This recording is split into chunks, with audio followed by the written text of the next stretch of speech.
Hello, सत श्री अकाल, नमस्कार, आप लोग सब कैसे हैं? देखिए बहुत ही अच्छा दिन है और ऐसे दिन में मुझे सबसे अच्छा करना क्या लगता है, मुझे बुक्स पढ़ना बड़ा पसंद है और मैं जो ये आज बुक पढ़ रही हूँ, मैंने पढ़ चुकी हूँ बट मैं अगेन पढ़ती हूँ इसको जाके। It's called how to be idle by Tom Hodgkins. तो ये जो बुक है ना, आजकल की हमारी ज़िंदगी हो रही है ना, इतनी भागती दौड़ती सी, सांस लेने की फुर्सत नहीं है। और अगर आप इसे पढ़ें, how to be idle, it's such a nice sort of take on कि आपको ज़्यादा भागने दौड़ने की ज़रूरत नहीं है। और जैसे उन्होंने एक बहुत ही चार्मिंग सा ट्विस्ट दिया है इसको, और अगर आप पढ़ें आपको बड़ा मज़ा आएगा।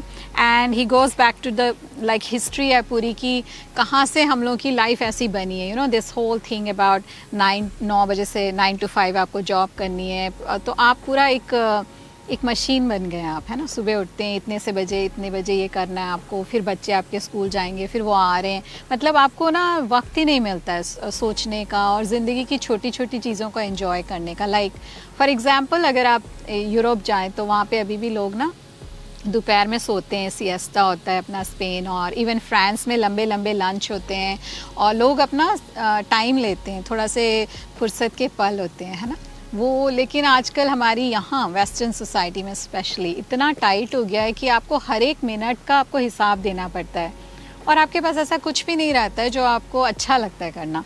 तो अगर आप ऐसी बुक पढ़ें, है ना, इसमें वो he talks about even having a cup like especially in England, you know, having a cup of tea is a big thing, right? But it's the whole thing जो उसके आसपास है। अगर आप जापानीज़ कल्चर की भी बात करें, चाय बैठ के पीना, टी सेरेमनी होती है उनकी।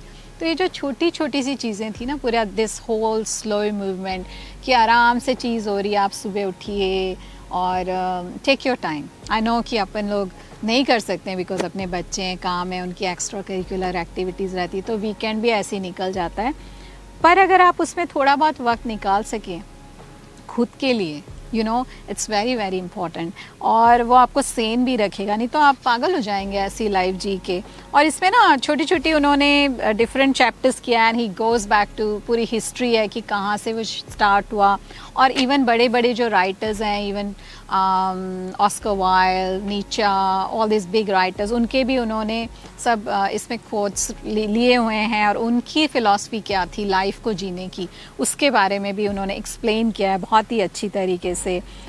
You know, first drink of the day, fishing के बारे में, smoking, and he talks about in the death of lunch. पहले जब लंच होता था ना, जैसे अगर आप अभी भी गांव वगैरह में जाए तो आराम से खेत से निकाल रहे हैं, मूली काट के ला रहे हैं, पालक काट के ला रहे हैं, उसकी सब्जी बन रही है, सब बैठ के आराम से खा रहे हैं, तो कोई रश नहीं है। And one thing I have seen actually, जब से कोविड हुआ है ना, अभी जो नए बच्चे आए हैं वो ऐसे जॉब्स ढूंढ रहे हैं जहाँ पे उनको थोड़ा सा वर्क लाइफ बैलेंस मिले। तो आजकल उनको ऐसे बच्चे मिलना मुश्किल हो रहे हैं जो बहुत ही हाई ऐसे वाले जॉब्स, मैनेजरियल जॉब्स, या जिसमें बहुत ही आपकी सारी ज़िंदगी के आपके जो आवर्स हैं उसमें निकल जाएं, आपके जॉब को संभाल के बच्चे नहीं करना चाहते आजकल। So you know this whole slow movement Italy में जो चल रहा है, और ये सब अपनी ज़िंदगी को मतलब वर्क लाइफ बैलेंस कैसे करेंगे। And this is a very good book to revisit and read again कि क्या है, मतलब हम लोग क्यों इतना काम को लेके इतने पागल हो जाते हैं। वही आपकी एक आइडेंटिटी नहीं होना चाहिए कि आप किसी से पूछे भैया आप करते क्या हो फॉर योर जॉब, एंड वही उसकी ज़िंदगी का मतलब उस बंदे का पहचान नहीं होनी चाहिए उस बंदे की, है ना। तो this is a book I highly recommend, आप ये पढ़ें। और आपका मतलब आपको, और बहुत इजी बुक भी है पढ़ने के लिए। It's lot of very funny as well, right. तो आप ये पढ़ेंगे और आपको हंसी भी आएगी और सोचने पे भी मजबूर करेगी ये बुक। इसमें फ़िलासफ़ी है and it's a beautiful book, so read it. बहुत हाईली रिकमेंड करती हूँ मैं।